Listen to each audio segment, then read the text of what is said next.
Olá! Vamos dar continuidade à história da Guerra de Troia.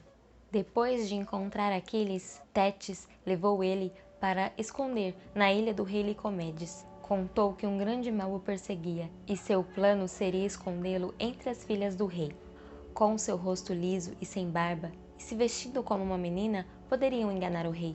Aquiles imediatamente repudiou a ideia, pois ele nasceu para ser um guerreiro e não para se portar como se fosse um afeminado. Então, de longe, ouviu risos doces que deixaram Aquiles curioso. Eram as filhas do rei que se banhavam no rio. Quando Aquiles pôde ver a beleza delas, ele ficou hipnotizado. E Tétis sussurrou no seu ouvido se ainda era uma ideia absurda ficar rodeado de belas moças que se pareciam com ninfas. Então ele ficou menos relutante para aceitar a ideia. Tétis apareceu para o rei e, o enganando, pediu que acolhesse a sua filha Pirra, irmã de Aquiles, para que, vivendo entre as filhas dele, pudesse aprender a se portar como uma donzela. O rei, inebriado por ser escolhido pela deusa do mar para tal função, aceitou imediatamente a história.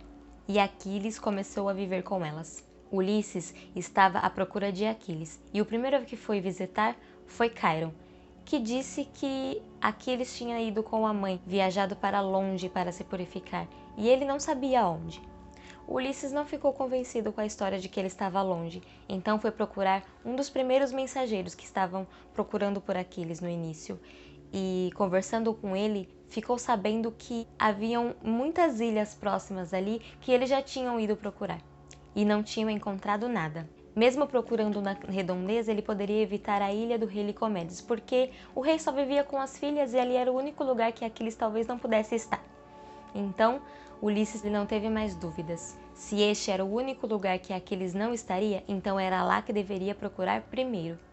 E se dirigiu à ilha. Ulisses sabia que seria recebido muito bem pelo rei se dissesse que era um enviado de Agamenon, mas aí ele não teria motivos para ver as filhas do rei, e então decidiu ir disfarçado de mercador, pois todas as moças de todos os lugares amavam as quinquilharias que esses mercadores mostravam. Chegando na ilha, ele foi diretamente levado até as moças, que ficaram completamente agitadas quando ele chegou. Mas depois de um tempo ele percebeu que uma delas assistia tudo aquilo desde o início com um certo tédio. Então, depois de um tempo, guardou o trunfo para o final. Tirou do fundo do baú uma espada, tirou da bainha e levantou bem para o alto. Pirra foi quem levantou e foi direção até ele para pegar a espada. Manejou super bem a espada e deu 2 estocadas para frente.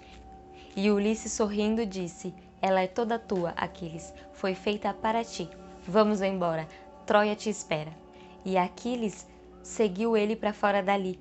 Começou a arrancar toda aquela roupa de mulher, pois somente ficava ali para que sua mãe não sofresse. Foi também ver o pai dele, que o abençoou e entregou alguns presentes que recebeu no casamento dos deuses.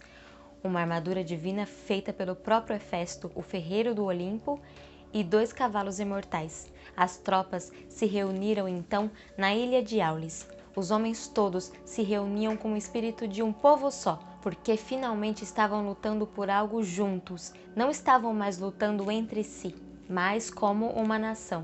Helena tinha sido o start, mas não era somente ela que motivava aqueles homens. A presença de Aquiles assegurava o sucesso da missão. Agamenon estava como chefe da expedição. Quando os chefes se reuniram para realizar mais um dos sacrifícios para os deuses, foram interrompidos no meio do ritual, pois uma serpente saiu de trás das pedras, em direção a uma árvore onde tinha um ninho de pardais. Um a um a serpente devorou todos os pardais, os 8, mais a mãe. Depois um raio cortou o céu, para que não ficasse dúvidas de que aquele era um sinal dos deuses, que precisava de uma interpretação.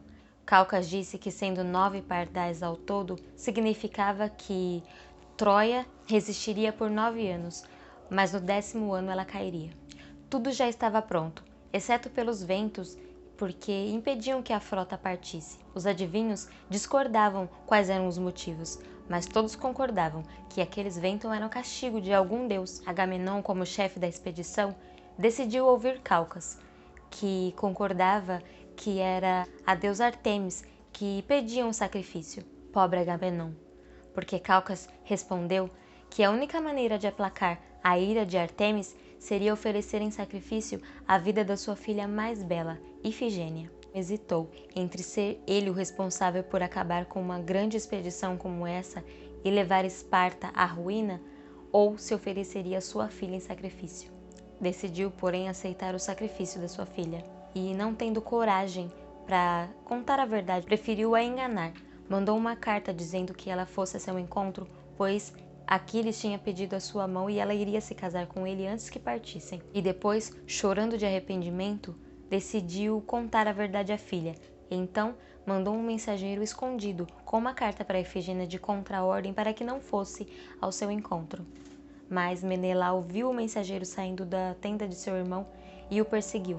Impediu ele de levar a carta e voltou enfurecido, confrontando o irmão. Na briga, Agamenon perguntou se Menelau também ofereceria sua filha para salvar Helena, alguém que não merecia tal dedicação. Convencidos de que tinham cometido um grande erro, convocaram todos os chefes para que a expedição fosse cancelada. Mas era tarde demais.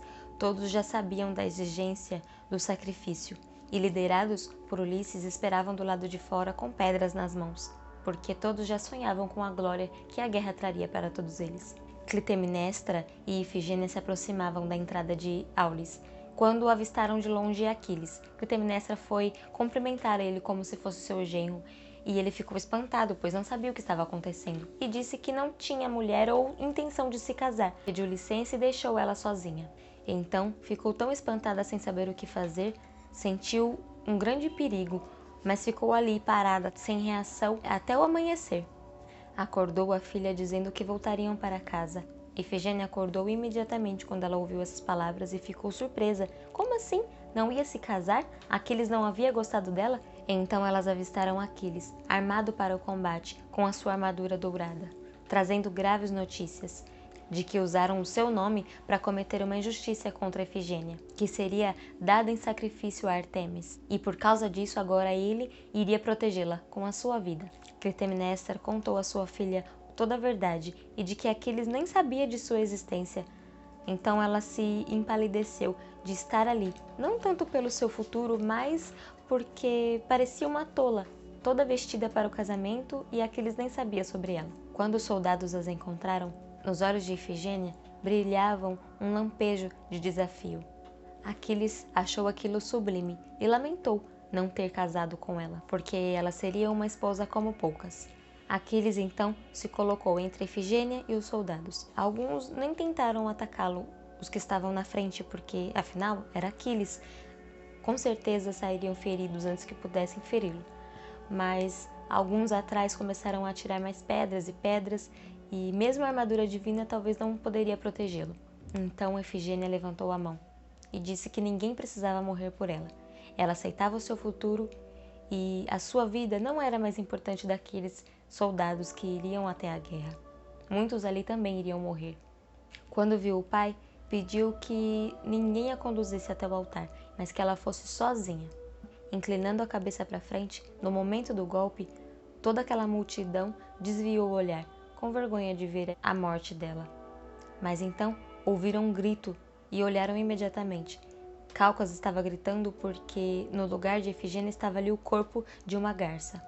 Calcas disse que Ártemis admirou a coragem de Ifigênia e não teve coragem de sacrificar uma jovem tão nobre, colocando assim em seu lugar uma garça e a levando dali. Clitemnestra, mesmo sabendo que sua filha não foi ceifada, odiou e amaldiçoou o seu marido Agamenon e Helena, sua irmã, pois mesmo viva no mundo dos deuses, não teria sua filha mais com ela.